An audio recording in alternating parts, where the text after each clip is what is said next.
Hello दोस्तों, clear concept channel में आप सभी का स्वागत है। आज मैं आप लोगों के लिए राज्य के नीति निर्देशक तत्व का वीडियो लेकर आया हूं, जिसमें आप लोगों को जो राज्य के नीति निर्देशक तत्व है वह पूरी डिटेल से कराए जाएंगे। इसलिए आप लोगों को ये वीडियो लास्ट तक देखना है। और दोस्तों, कॉपी पेन अपने पास रखना है, क्योंकि इसमें नोट डाउन करना है जो भी आर्टिकल्स हैं, क्योंकि कभी कभी डायरेक्ट आर्टिकल्स पूछ लिए जाते हैं। अभी PCS की कुछ परीक्षाएँ हुई थी और UPSC की, उसमें डायरेक्ट आर्टिकल पूछे गए थे राज्य के नीति निर्देशक तत्व से लेकर। इसलिए आप लोगों को इसको नोट डाउन भी करना है और दोस्तों ज़्यादा से ज़्यादा शेयर करना है, क्योंकि आप लोग के दोस्तों के पास ये वीडियो जाना चाहिए, जिससे उनको भी जानकारी मिल सके। दोस्तों, क्लास स्टार्ट करते हैं। जो राज्य का नीति निर्देशक तत्व हैं, यह आर्टिकल 36 से 51 तक, अनुच्छेद 36 से 51 तक रखा गया है। और किस में रखा गया है? पार्ट 4 में। किस में रखा गया है दोस्तों? पार्ट 4 में 36 से 51 तक राज्य के नीति निर्देशक तत्व रखे गए हैं। और दोस्तों, सबसे ज़्यादा बार जो क्वेश्चन आया है राज्य के नीति निर्देशक तत्व से, वह ये है कि जो राज्य के नीति निर्देशक तत्व है वह किस देश से लिए गए हैं? तो आयरलैंड से लिए गए हैं। किससे लिए गए हैं? आयरलैंड से लिए गए हैं। अब दोस्तों, जो इससे मोस्ट इम्पोर्टेंट पॉइंट हैं उनको पहले मैं डिस्कस कर लेता हूँ, उसके बाद आर्टिकल डिस्कस करूँगा। तो दोस्तों, जो राज्य के नीति निर्देशक तत्व हैं उनमें जो इम्पोर्टेंट पॉइंट हैं, क्या क्या इसमें व्याख्या की गई है, पहले मैं उनको देख लेता हूँ। समान न्याय और निःशुल्क सहायता, धन का समान वितरण, नागरिकों के लिए एक समान सिविल राइट्स, ग्राम पंचायतों का संगठन, कृषि एवं पशुपालन का संगठन, पर्यावरण संरक्षण, वन्य जीवों की रक्षा, अंतर्राष्ट्रीय शांति और सुरक्षा। ये मोस्ट इम्पोर्टेंट पॉइंट हैं। इसके बाद में मैं दोस्तों इनको अभी डिटेल से कराऊंगा आप लोगों को। अब जो आर्टिकल्स हैं, एक और दोस्तों रह गया, जो शोषण से युवाओं तथा बच्चों की सुरक्षा, बच्चों का और युवाओं का शोषण ना हो। इस तरीके से ये 36 से 51 तक रखे गए हैं। पार्ट 4 में लिया आयरलैंड से गया है। अब दोस्तों, उनको मैं एक एक करके जितने भी आर्टिकल हैं वह आपको करा रहा हूँ। ठीक है दोस्तों। आर्टिकल नंबर 36, अनुच्छेद 36 क्या कहता है? अनुच्छेद 36 में राज्य की परिभाषा दी गई है। क्या दी गई है? राज्य की परिभाषा। दोस्तों, ये आर्टिकल से स्टार्ट करने से पहले मैं आपको बता दूं, जो क्वेश्चन पूछ लिए जाते कभी कभी, जैसे जो संविधान की मूल आत्मा है, राज्य के नीति निर्देशक तत्व को क्या कहा गया है? संविधान की मूल आत्मा कहा गया है। क्या कहा गया है? संविधान की मूल आत्मा कहा गया है। अब दोस्तों, कई बार ये पूछ लिया जाता है, ये कहा किसने है? तो ये ग्रेनवेल ऑस्टिन ने कहा है। किसने कहा है? ग्रेनवेल ऑस्टिन ने संविधान, राज्य के जो नीति निर्देशक तत्व हैं उसको संविधान की मूल आत्मा कहा गया है। और दोस्तों, इसको क्या कहा गया है? इसको कहा गया है लोक कल्याणकारी राज्य। क्या कहा गया है? पूछ लिया जाता है कि जो राज्य के नीति निर्देशक तत्व हैं इसका क्या उद्देश्य है, संविधान में रखने का इसमें क्या उद्देश्य है? तो इसका जो उद्देश्य है, उसका उद्देश्य क्या है? लोक कल्याणी राज्य की स्थापना करना, ना कि पुलिस राज्य की। ठीक है दोस्तों, ये व्याख्या इसमें की गई है। अब दोस्तों, जो आर्टिकल, जो 36 आर्टिकल है, आर्टिकल 36 राज्य की परिभाषा, जो मौलिक अधिकारों में बात की गई थी भाग 3 में, वही इसमें किया गया है कि राज्य की परिभाषा को डिफाइन किया गया है। किसमें? आर्टिकल नंबर 36 में। अब बात आती है आर्टिकल नंबर 37 की। आर्टिकल नंबर 37 में क्या कहा गया है? तो जो आर्टिकल नंबर 37 है उसमें कहा गया है कि समाहित सिद्धांतों को लागू करना, मतलब कि जो सिद्धांत हैं उनको कैसे लागू किया जाएगा। यह जैसे मौलिक अधिकार है, मौलिक अधिकार न्यायोचित हैं, मतलब यदि आपके मौलिक अधिकारों का हनन होता है तो आप डायरेक्ट आर्टिकल 32 के तहत डायरेक्ट सुप्रीम कोर्ट और आर्टिकल 226 के तहत डायरेक्ट हाई कोर्ट जा सकते हैं, यदि आपके मौलिक अधिकारों का हनन होता है। लेकिन यदि आपके राज्य के जो नीति निर्देशक तत्व हैं, इनका यदि राज्य ऐसे कोई नियम बनाता है और अगर उनमें इनकी अनदेखी करता है, राज्य के जो नीति निर्देश दिए गए हैं इनकी यदि अनदेखी करता है, तो इसमें न्यायालय द्वारा, मतलब कि इसे न्यायालय द्वारा लागू नहीं कराया जा सकता है। ये बात कही गई है। ठीक है, न ही सरकार का ये दायित्व है, बाध्य नहीं है सरकार इसको लागू कराने के लिए। ठीक है दोस्तों, ये बात आर्टिकल नंबर 37 में कही गई है। अब दोस्तों बात आती है आर्टिकल नंबर 38 की, किसकी? आर्टिकल नंबर 38 की। तो दोस्तों आर्टिकल नंबर जो 38 है उसमें क्या कहा गया है? तो दोस्तों आर्टिकल नंबर 38 में कहा गया है कि राज्य द्वारा अनुसरण किए जाने कुछ नीति जो राज्य अनुसरण करेगा, ठीक है, कि राज्य जब भी नियम बनाएगा तो इनको अनुसरण करेगा जो ये नीति दिए गए हैं। इसमें क्या कहा गया है कि जो लोक कल्याण के लिए कौन सी व्यवस्था लागू करना? सामाजिक, आर्थिक और राजनीतिक। कौन सी? सामाजिक, आर्थिक और राजनीतिक न्याय द्वारा सामाजिक व्यवस्था लागू करना, ये राज्य का दायित्व है। उसके बाद दोस्तों बात आती है आर्टिकल नंबर 39 की, किसकी? आर्टिकल नंबर 39 की। राज्य द्वारा अनुसरण किए गए जाने कुछ सिद्धांत, नीति सिद्धांत जो राज्य इनका अनुसरण करेगा। मतलब क्या है कि जो नागरिक हैं, जो राज्य के नागरिक हैं, उनकी जीविका के लिए पर्याप्त साधन प्राप्त हों, ठीक है।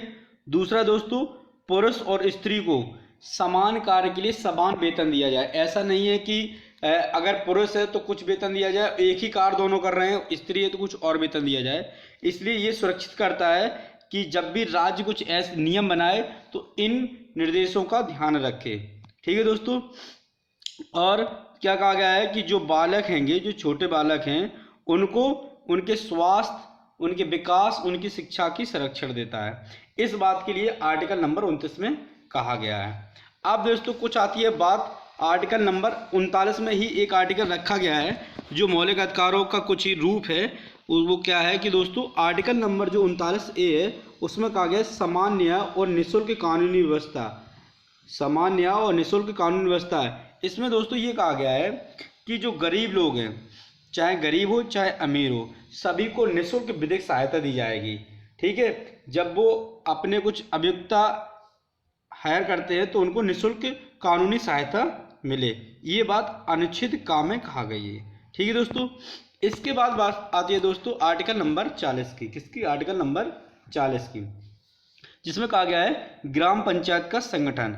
मतलब ये एक गांधीवादी सिद्धांत है, गांधी जी का सिद्धांत है कि आर्टिकल नंबर 40 पूछ लिया जाता है कि इसमें कौन सा आर्टिकल दिए जाएंगे आपको, उसमें लिखा होगा सामने, तो उसमें ये लिखा जाएगा कि कौन से गांधीवादी सिद्धांत है।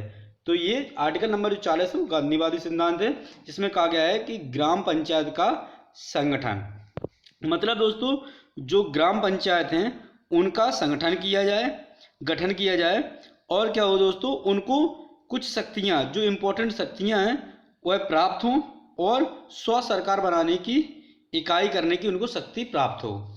मतलब ग्राम पंचायतों का गठन किया जाए और उनको कुछ आवश्यक शक्तियाँ प्राप्त हों, ठीक है, जिससे वो ग्राम स्तर पर अपनी स्व सरकार चला सकें। ये बात आर्टिकल नंबर 40 में कही गई है, ठीक है दोस्तों। इसके बाद आर्टिकल आता है आर्टिकल नंबर 41। कौन सा? Article number 41। आर्टिकल नंबर 41 में जो कहा गया है कि कुछ मामलों में काम का अधिकार, शिक्षा का अधिकार, सार्वजनिक सहायता, ये आर्टिकल नंबर 41 में कही गई है। मतलब क्या है दोस्तों कि जैसे जो बेरोजगार हैं उनको अधिकार है कि वो जो राज्य की सरकार है, राज्य सरकार से ये मांग कर सकते हैं कि हमारे लिए कुछ रोजगार की व्यवस्था कराए, ठीक है दोस्तों। और जो अशिक्षित हैं या जो बालक हैं उनको ये अधिकार है कि वह शिक्षा पाने का अधिकार है कि ऐसी व्यवस्था बनाएं, ऐसे राज्य के लिए कुछ ऐसे नियम लागू करें, कुछ शिक्षा संस्थान खुलवाए। ये राज्य का उत्तरदायित्व होता है कि शिक्षा पाने का अधिकार। उसके बाद दोस्तों जो वृद्ध व्यक्ति होते हैं उनके लिए भी सहायता करने के राज्य का दायित्व होता है, जैसे वृद्धा आश्रम खुलवाना या वृद्धों के लिए वृद्धा पेंशन स्टार्ट करवाना, जो अपना बुढ़ापा अच्छी तरीके से अच्छी तरीके से बिता सकें। इस तरीके से राज्य की कुछ नीति होती हैं, ठीक है दोस्तों। ये राज्य का दायित्व होता है, ठीक है दोस्तों। अब आर्टिकल नंबर 42 पर आते हैं। आर्टिकल नंबर 42 में कहा गया है कि न्यायोचित एवं मानवीय कार्य दिशाओं और मातृत्व सहायता प्रदान। मतलब जैसे मातृत्व सहायता प्रदान का मतलब है दोस्तों कि जैसे एम्बुलेंस की सुविधा उपलब्ध कराना, जब भी डिलीवरी वगैरह होती है तो उस तरीके से जब ये घर से ले जाना, घर पर छोड़ना, इस तरीके से सहायता उपलब्ध कराना ये राज्य का दायित्व है। ठीक है दोस्तों। अब आती है आर्टिकल नंबर 43। आर्टिकल नंबर 43 में क्या कहा गया दोस्तों, ये दो तीन सिद्धांत हैं, मैं आपको समझाता हूँ।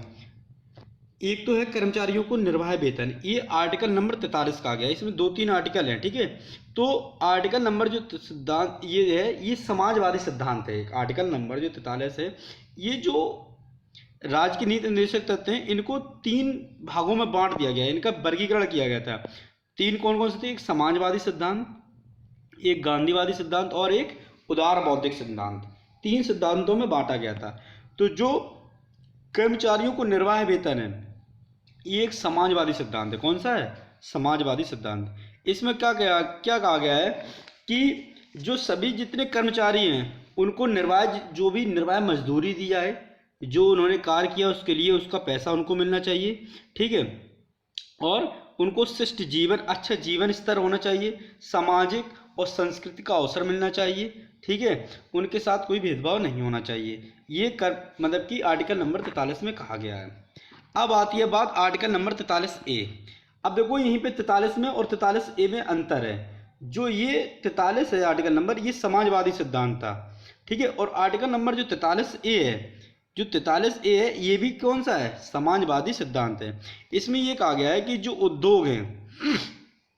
उद्योग हैं कर्मचारियों को मतलब कि अपने उद्योग खोलने का या फिर प्रबंध करने का, ये उनको उसमें उद्योगों में भाग लेने का अधिकार है। ठीक है, उसके लिए सरकार को कुछ कदम उठाने चाहिए जिससे सभी लोग आगे बढ़कर भाग ले सकें उद्योगों में। ठीक है दोस्तों।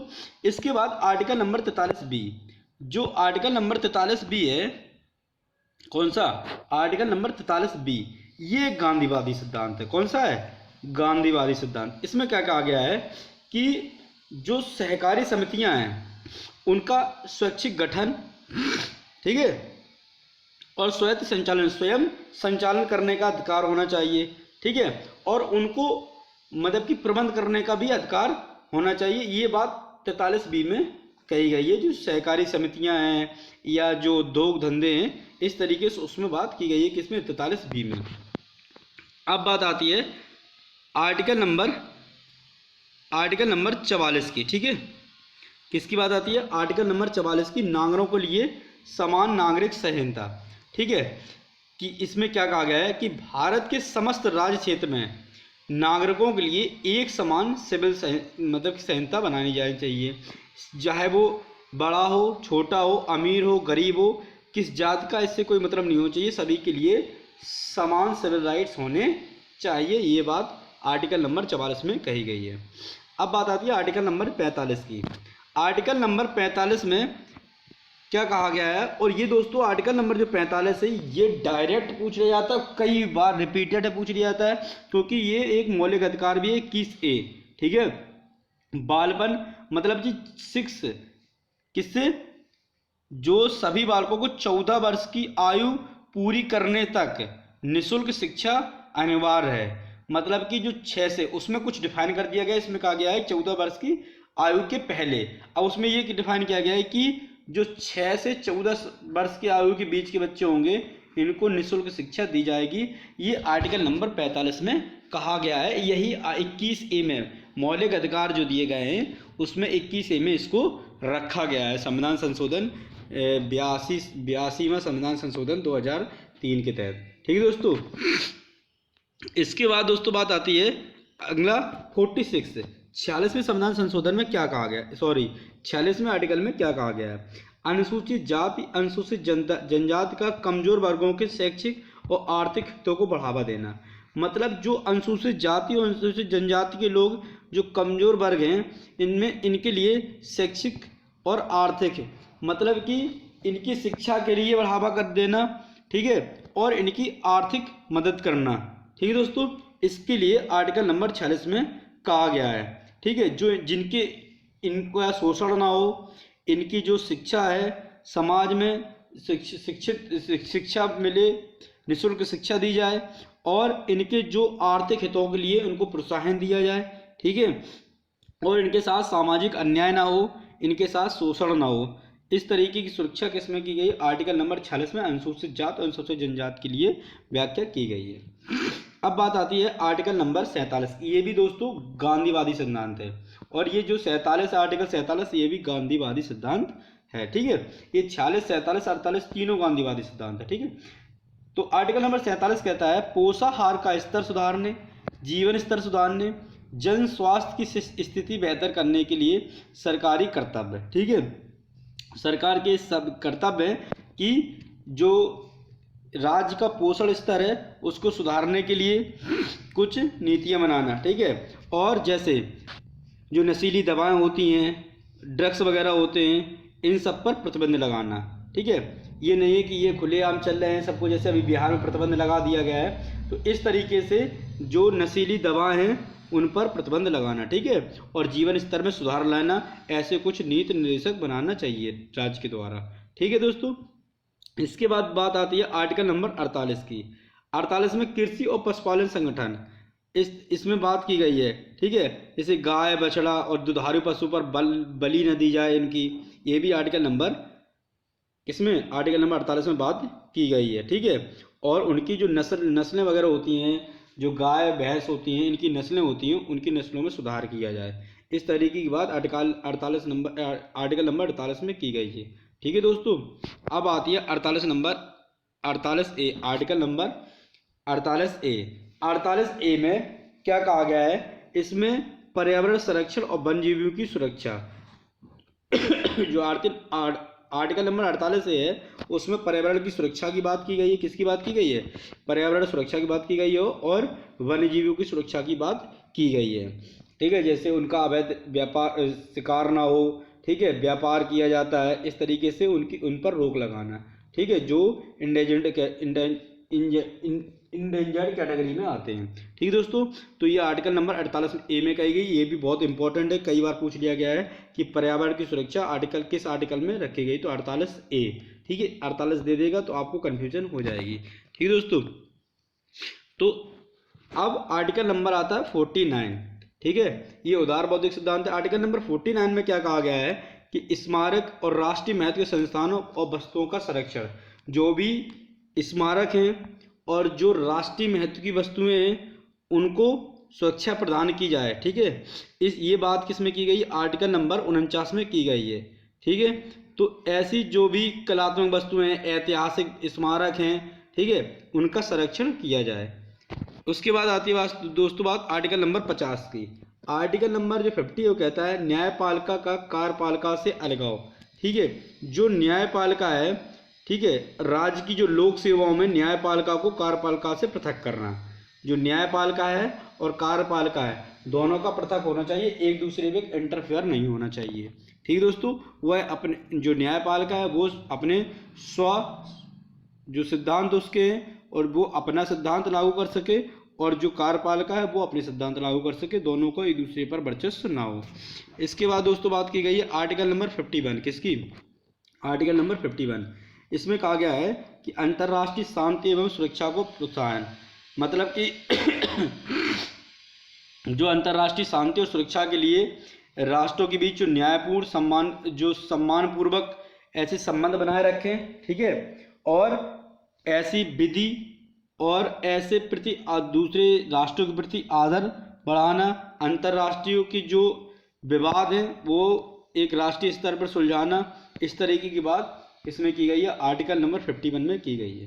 ठीक है दोस्तों, तो ये मेरे राज्य के नीति निर्देशक सिद्धांत है जिसमें 36 से 51 तक बात की गई थी। और दोस्तों पार्ट 4 में है, किसमें है? ये पार्ट 4 में रखे गए, मैंने आपको पहले ही करा दिया। और सबसे इम्पोर्टेंट कि ये आयरलैंड से लिए गए हैं। किससे लिए गए हैं? आयरलैंड से लिए गए हैं, ये आपको ध्यान रखना है क्योंकि ये कई बार पूछ लिया गया है। और आर्टिकल नंबर 45 को ध्यान रखना है, 6 से 14 साल तक। और आर्टिकल नंबर 48A और 48-49, इस तरीके से ये आर्टिकल जो इम्पोर्टेंट इनको ध्यान में रखना है। ठीक है दोस्तों, ये कई बार डायरेक्ट आर्टिकल पूछ लिया था, इसलिए इम्पोर्टेंट है, इसलिए मैंने आपको ये वीडियो कराया है। दोस्तों यदि आप लोगों को मेरा वीडियो अच्छा लगे तो उसको लाइक करिए, सब्सक्राइब करिए, शेयर करते रहिए, जिससे मैं आप लोगों के लिए अच्छे से अच्छे वीडियो ला सकूं। और इस चैनल पर अपने दोस्तों को भी जोड़िए क्योंकि वह भी इस सुविधा का लाभ उठा सकें। धन्यवाद दोस्तों।